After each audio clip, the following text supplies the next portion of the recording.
You can do this warm up with any type of guitar. You can do it with any right hand technique, whether you're using a pick or fingers. And so it works for everybody. So let's just talk through what this is first. It's so simple. It's fingers 1, 2, 3, 4 on frets 1, 2, 3, 4 on the lowest string, and then the next string up, 1, 2, 3, 4. So this is the version that many people have come across. You may have played something like that before.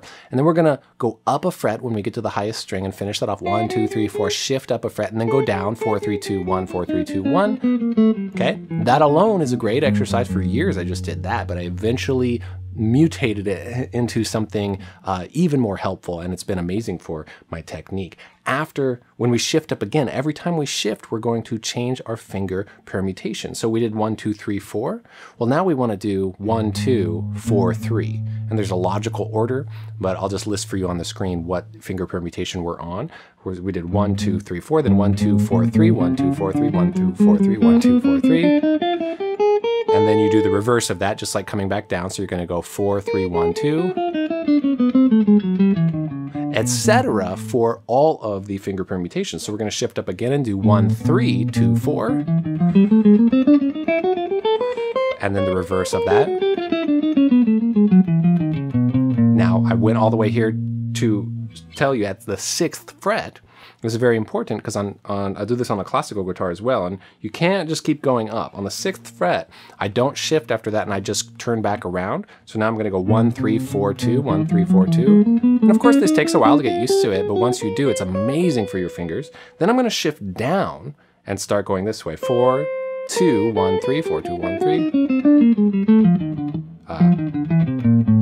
And then I'm going to shift down and continue down. So I'm going up to the 6th fret position, and then staying there to go back up, and then rotating back down. By the time you get back to the 1st fret position, we've done all of the finger permutations that start with 1, and you'll see them all on the screen, and I'll demonstrate through all of them. So you'll hear all that in time with the notation and everything. And after that, we have to get all the combinations, we're gonna go through those fret positions again, shifting, but everything starting on 2 and everything reverse of starting on 2. So on the way back down, it's everything starting on finger 3. On the way up, it's everything starting on finger 2. And just think of it in terms of what's a logical order.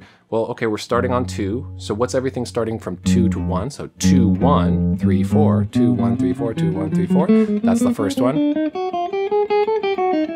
And then the reverse of that. Okay, shift up, and then we're going 2, 1, 4, 3. And as you shift up again, you'll do, 2, 3, 1, 4, etc. And you'll see all those on the screen. You can study it and get these down. Yeah, it takes time to wrap our head around, wait, what finger combination, whatever, but it's so worth it to get used to that. I do it, like I said, if I don't do this warm up, I feel just like everything is not going as smoothly as I want it to, and I start feeling it in my arm and my wrist in a way that I don't want to. So it's been good to me, and I want to share it with you and hope that it's good for you as well. So now I'm going to play the entire thing all the way through at 60 beats per minute, and I'm playing as 16th notes, and this is the practice along section if you want to adopt this and if you want to come back and warm up with me whenever you feel like it or when you practice. I do this warm up with students in real lessons. Sometimes we practice together, and I had a classical teacher that did that with me. He's like, okay, we're going to go through this warm up together so you can kind of follow the guide, the tone, the accents of the way a teacher plays it. So I found that helpful for me. If you don't want to use it that way, perfectly fine, but I'll show you all the notation and tabs on the screen as we do it. So let's jump in. Here we go, 60 beats per minute, the full exercise. 1, 2, 3, 4.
So if you hear someone warming up like that, doing some kind of exercise, you might think, that's it. That's their practice. They're executing, they're playing what I hear. But the real practice is happening internally. What are we thinking about? What are we focusing on? What are we working on trying to accomplish? What's our actual goal with anything we're playing? So it might sound a certain way, but you might be thinking of all kinds of different things. So you can only focus on one thing at a time. So once you can play something and have room, once it's a habit enough that you have room to be able to think of anything else, you want to start trying to combine other desirable things. So one of the first things I do, and if I'm doing this, I very consciously take a big breath while I'm doing it.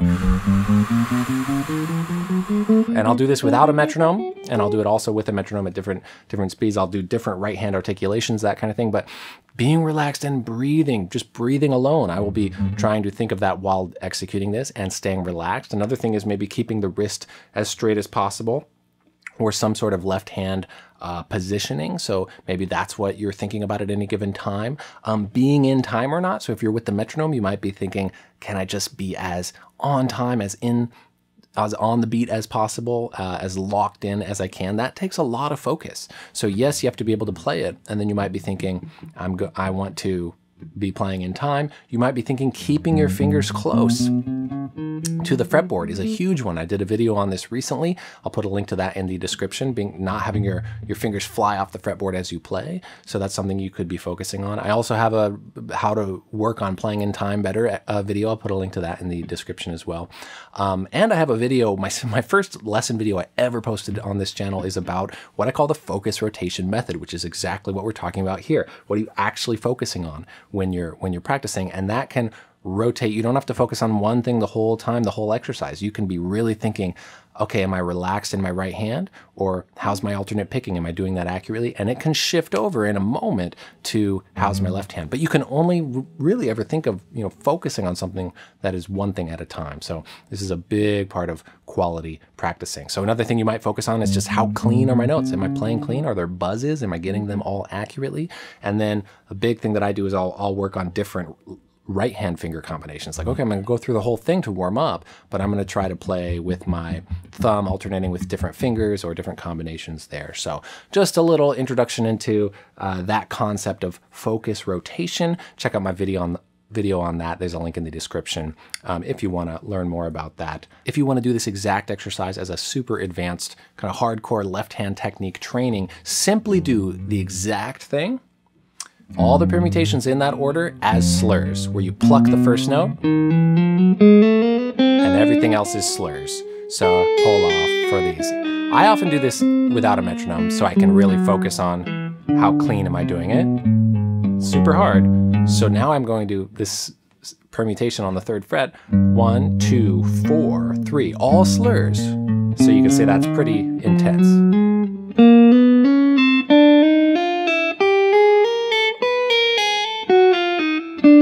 As I'm doing this, like I didn't like the tone up there, so I'm like, can I get a clean pull off with a tone that I like? And just depends on what I'm focusing on in the moment. So all of the exact same thing as slurs is super, super intense, really good left hand exercise. Don't hurt yourself. Don't go there if your strength and flexibility is not ready for it technique wise. But when it is, that's really the next level. I still practice it normal, and then I usually practice it with slurs after that as part of my warm up every time I play. Here's that final tip, and this is crucially important. This is what you don't want to do, and you don't want to do this anytime you're playing, but this exercise is a great time to work on this, and that is that you do not want to hold your fingers down after you play the notes.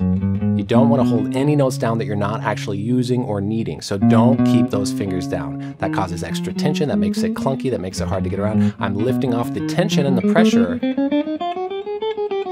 Obviously on the way down you have to, but I'll just do this one again because this is the one where people keep them all the way down. Don't do that at all. As soon as I play the next finger, this is up. I'm not lifting it way off, I'm just lifting off the pressure. So it might look like it's touching the string still, and it might even be touching the string still, but it's not pushing down. So I'll do it kind of exaggerated to show you. That's how we keep things light and smooth, and that's just always, don't have a note down that you're not using